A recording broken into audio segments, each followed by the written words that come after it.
কোৱা বিজেপিত report card বা এনেকুৱা ধৰণৰ নহয়। আমাৰ এইবাৰ আমি এটাই চাম যে কোনজন প্ৰাৰ্থীক দিলে আমি নিৰ্বাচনত সহজে জিকিব পাৰোঁ।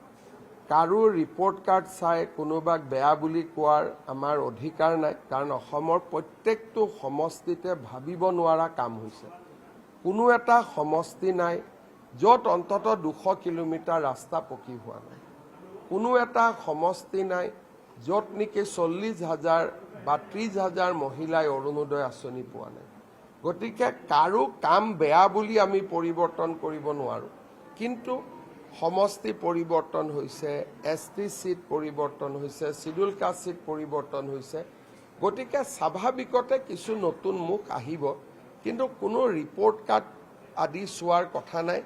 কাৰণ কোনোবাই যদি কামো কৰিব পৰা নাই, ৰিপৰ্ট কাৰ্ডখন চাই তেওঁ কিবা কোৱাৰ আগতে প্ৰথমটো মুখ্যমন্ত্ৰী হিচাপে মই দায়িত্ব ল'ব লাগিব। সেইকাৰণে আমাৰ পাৰ্টিত এনেকুৱা বস্তুটো মেকানিকেলি নহয়, ৰিপৰ্ট কাৰ্ড চালোঁ, A গ্ৰেড দিলোঁ, B গ্ৰেড দিলোঁ, এইবিলাক নহয়। এটা পৰিয়াল হিচাপতে সিদ্ধান্তবোৰ লোৱা হয়।